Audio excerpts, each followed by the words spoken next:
Hello everyone, welcome back to my channel. और आज की इस वीडियो में हम सॉल्व करने वाले हैं टोटल काउंट।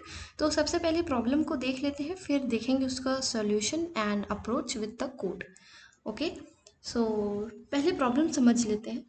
हमारे पास एक एरे है जिसमें पॉजिटिव इंटीजर्स है और एक के दिया है। ओके, के भी पॉजिटिव है। हमें क्या करना है, हमें each element of the array उनको ऐसे डिवाइड करना है कि वो के से कम नंबर्स में डिवाइड हो जाए।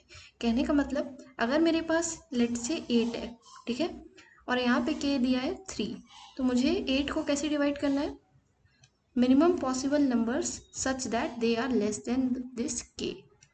तो यहाँ पे आप क्या देख पा रहे हो, 3 + 3 6 एंड 6 + 2 इज 8। और यहाँ पे जितने भी मैंने इंटीजर्स लिए हैं सारे के सारे के से कम हैं। ओके, तो ये एक वैलिड वे है। अगर मैं ऐसे डिवाइड करती के को, लेट से 2 + 2 4 6, यहाँ भी सारे नंबर के से कम है, पर क्या ये मिनिमम नंबर्स है? नहीं। इसलिए क्वेश्चन में बोला है कि हमें मिनिमम नंबर्स में ही उनको डिवाइड करना है। ओके, जब आप सारे नंबर्स को डिवाइड कर लोगे, अपने एरे के सारे नंबर्स को डिवाइड कर लोगे, उसके बाद आपको क्या करना है, total count as a answer return करना है। ठीक है, जैसे यहाँ पे अगर हमारा एरे है 5 8 10 13, जस्ट अ मिनट गाइस, अगर हमारा एरे ये गिवन है तो आप 5 को कैसे डिवाइड कर सकते हो, यहाँ पे के की वैल्यू 3 है, तो 5 will be divided as 3 + 2। Okay, फिर यहाँ पे नेक्स्ट एलिमेंट है 8, यहाँ पे हो जाएंगे 3 + 3 + 2। ठीक है, दूसरा एलिमेंट हो जाएगा 10, यहाँ पे हो जाएंगे 9 एंड +1। ओके, और 13 के लिए क्या करेंगे अपन, 6 9 12 + 1। ओके, तो यहाँ से आपको क्या करना है, हर एक इंटीजर का काउंट कितना है। यहाँ 2 इंटीजर्स हैं, यहाँ 3 इंटीजर्स हैं, यहाँ 4 है, यहाँ 5 है। इसका टोटल काउंट आपका आंसर हो जाएगा। तो आई होप आपको क्वेश्चन समझ में आ गया है। देखते हैं इसे अप्रोच कैसे करना है। ओके, तो इस क्वेश्चन को करने के लिए 2-4 चीज़ों का ध्यान रखना है। वो होगा जैसे कि सबसे पहले लेट अस सपोज हमारे पास अगर कोई नंबर है, लेट से 10, ठीक है, और के है 4। अगर ऐसा कुछ नंबर है तो आप इसको किस तरह से डिवाइड करोगे।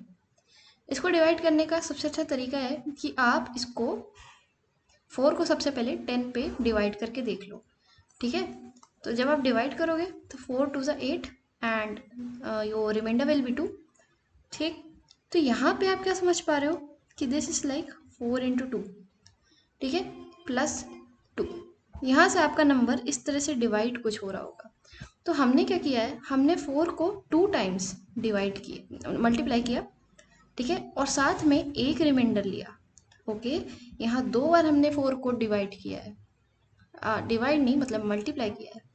तो यहाँ से 4 की ज़रूरत हमें 2 बार पड़ेगी और 2 की ज़रूरत हमें एक ही बार पड़ेगी, और यहाँ से आपका नंबर भी आपको मिल जाएगा।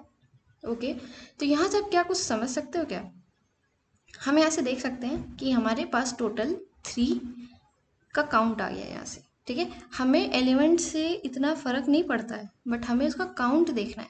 तो आप क्या करो, डिवाइड कर लो, उसके क्वोशंट को देखो। क्वोशंट क्या है, 2 है, तो मतलब कि उतने टाइम्स ये नंबर आपने लिया, फिर प्लस में 1 करना पड़ेगा क्योंकि रिमाइंडर भी है। ठीक है, अब दूसरा केस ऐसा हो सकता था, केस 2, कि यहाँ पे कोई भी रिमाइंडर ही ना बचे। ठीक है, रिमाइंडर आपका हो जाए 0। इस केस में क्या करोगे, लेट से हमारे पास अब एलिमेंट है 8 और के वही 4।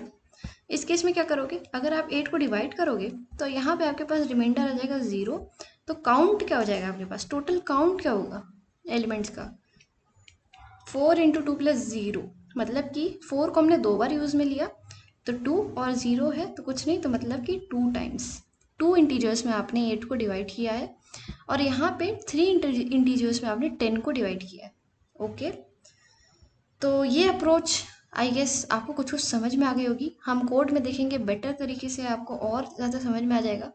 और यहाँ से एक कैच केस और है, अगर लेट से आपका जो एलिमेंट है इंटीजर का वही के से कम है, तो लेट से अगर मेरा नंबर है यहाँ पे 4 और के भी है 4, ठीक है, या फिर एक काम करो 3 ले लो, क्योंकि 4 तो ईजी हो जाएगा, 3 ले लो, 3 है एन के हमारे पास 4, तो यहाँ पे क्या करेंगे अपन, डिवाइड अगर करके देखोगे आप तो कुछ ऐसा आपको रिजल्ट मिलेगा, मतलब कि 4 को हमने 0 टाइम्स मल्टीप्लाई किया और रिमाइंडर में एक वैल्यू आई है, ठीक है, या 3 लिख लो। तो यहाँ से आपने क्या देखा, 0 टाइम्स हमने डिवाइड किया तो वो 0 प्लस एक ही रिमाइंडर आया ना अपने पास 1, टोटल इंटीजर्स कितने निकल के 1, ठीक है। सो आई गेस आपको समझ में आ गया होगा अच्छे से।